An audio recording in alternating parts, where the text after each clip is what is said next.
DeepSeek వాళ్ళు ఏ ప్రపంచాన్ని షేక్ చేస్తూ GRM అనే ఒక సరికొత్త మోడల్ అయితే డెవలప్ చేశారు.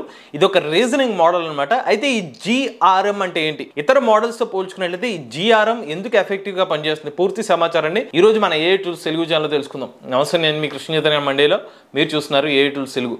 మొదటిగా లేటెస్ట్ AI టూల్స్ కరెంట్ కోసం మన AI tools Telugu channel subscribe చేసుకోండి. అలానే మన AI Telugu beginner course 10th batch April 9వ తారీఖు నుంచి అయితే స్టార్ట్ అయిందండి. ఇంకా చాలా మంది స్టూడెంట్స్ ఈ బ్యాచ్లో జాయిన్ అవ్వడానికి ఇంట్రెస్ట్ చూపిస్తున్నారు.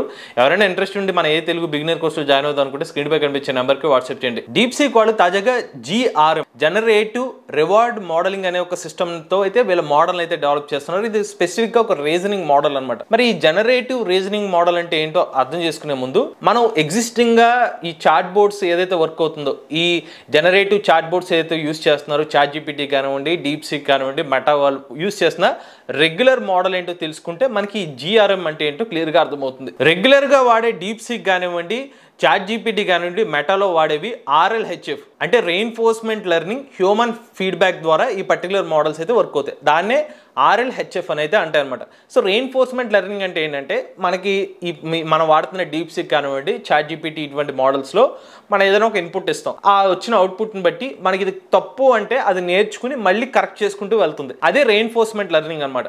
సో ఇక్కడ DeepSeek మోడల్ కూడా రెయిన్ఫోర్స్మెంట్ లెర్నింగ్ అనే వర్క్ చేస్తుంది. తనకు దానిగా అనుకున్నట్టుగా ఒక ప్రాబ్లంకి సొల్యూషన్ ఎత్తుక్కుంటూ ఒక మిస్టేక్స్ చేయడం, దాని తర్వాత మనం ఇచ్చిన ఫీడ్బ్యాక్ ప్రకారం అది ఇంప్రూవ్ చేసుకుంటూ ఉంటుంది. ఎగ్జాక్ట్గా ఈ రెయిన్ఫోర్స్మెంట్ లెర్నింగ్లో మనకి ఎర్రర్స్ ద్వారా తనకు తానుగా నేర్చుకునే టైంలో ఇది తప్ప కాదని చెప్పేది హ్యూమన్. అందుకనే మనకి RLHF reinforcement learning human feedback అనేది ఇస్తారు. సో హ్యూమన్ ఫీడ్బ్యాక్ ఇచ్చిన దాన్ని బట్టి ఈ రెయిన్ఫోర్స్మెంట్ లెర్నింగ్ రీజనింగ్ మోడల్ అనేది ఇంప్రూవ్ అవుతూ వస్తుంది. సో ఇక్కడ ఈ RLHF మోడల్లో హ్యూమన్ సంబంధించిన రీసోర్సెస్ అయితే అవసరం అవుతూ ఉంటుంది. హ్యూమన్ రీసోర్సెస్ లేకుండా ఈ RLHF మోడల్ అయితే పనిచేయదు. నథింగ్ బట్ ఇక్కడ క్రిటిక్స్ ఎవరంటే హ్యూమన్స్. నువ్వు పలానా పని చేస్తున్నావు, నువ్వు DeepSeek మోడల్ పని చేస్తున్నావు, లేకపోతే ChatGPT మోడల్ నువ్వు పని చేస్తున్నావు, నువ్వు అవుట్పుట్ తప్ప కాదని క్రిటిక్ కింద మనిషి చెప్తాడు. అది చెప్పిన దాన్ని బట్టి ఇంప్రూవ్ అవుతుంది. అది RLHF మోడల్ కింద పనిచేస్తుంది. ఇప్పుడు ఈ జనరేటివ్ రివార్డ్ మోడలింగ్ GRM వల్ల ఉపయోగం ఏంటి?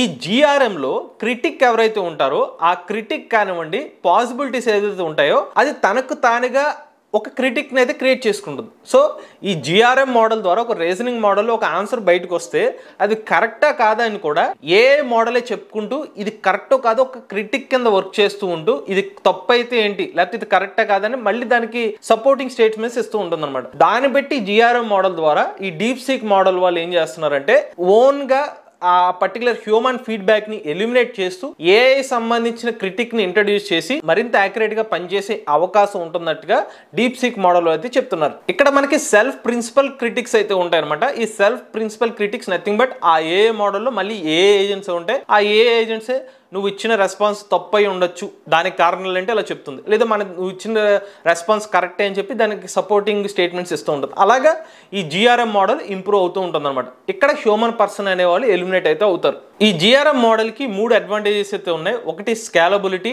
రెండోది ఎఫిషియన్సీ, మూడోది అడాప్టబిలిటీ.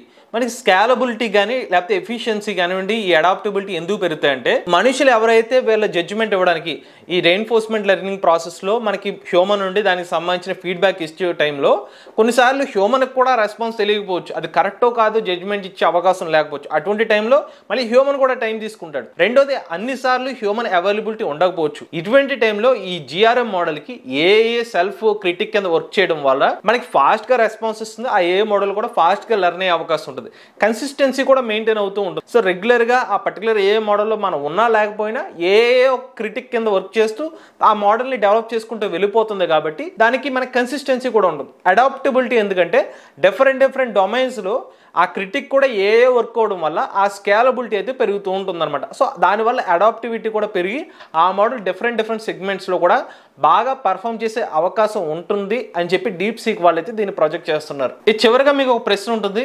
మెటా కానివ్వండి, ChatGPT కానివ్వండి, గూగుల్ జెమినీ మోడల్స్లో ఎగ్జిస్టింగ్గా యూజ్ చేస్తున్న రీజనింగ్ మోడల్ ఏంటి అని చెప్పి ఎగ్జిస్టింగ్గా ఈ 3 సంబంధించిన చాట్ బోర్డ్స్లో వాడేది మనకి reinforcement learning with human feedback ద్వారానే ఈ పర్టికులర్ మోడల్స్ అయితే రన్ అవుతున్నాయి అనమాట. ఇప్పుడు DeepSeek వాళ్ళు ఈ జనరేటివ్ రివార్డ్ మోడలింగ్ జిఆర్ఎంని తీసుకురావడం ద్వారా ఇతర ఏ మోడల్స్తో పోల్చుకున్నట్లయితే వీళ్ళకి అడ్వాంటేజ్ ఉండే అవకాశాలు అయితే కనిపిస్తున్నాయి. మీకు ఈ జనరేటివ్ ఆర్ఎం మీద కాన్సెప్ట్ బాగా అర్థమైందా లేదా?